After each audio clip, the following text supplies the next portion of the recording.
Hi guys! Welcome to a vlog. Graces and Migs here. Long time no see. It's been a while na hindi ako nakakapag-upload po ng video sa inyo. Puro short videos lang. Kasi busy po tayo. So anyway, I'm gonna show you one product na I'm sure everyone knows about this one. So, it's a chips po, pero it's a vegetable. One of my friend gave this one to me and she said, I'm gonna try it. And masarap talaga siya. And it's like a real okra talaga siya. Pero, it's a chips. Ayan guys, oh. This one is from TNT, yung Chinese supermarket dito sa Canada. So, ang ingredients niya is okra, palm oil, there's a little bit sugar, salt.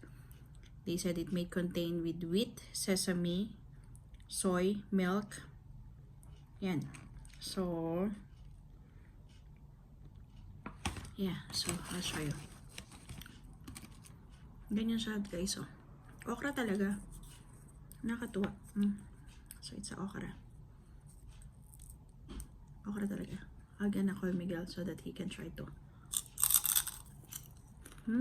Did you hear? So crunchy. Yeah?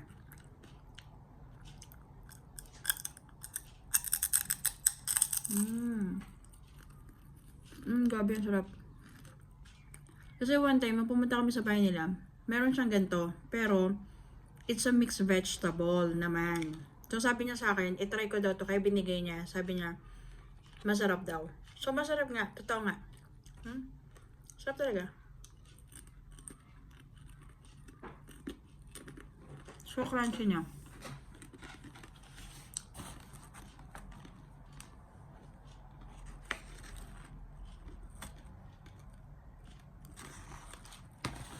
Kung kayo po yung nasa Canada,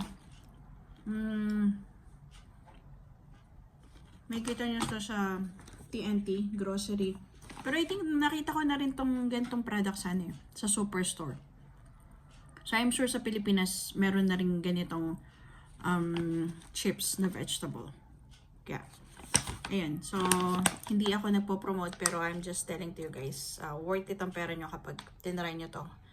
Masarap siya, healthy kasi it's a vegetable. So anyway, thank you for watching and please don't forget to subscribe to our channel. Please hit the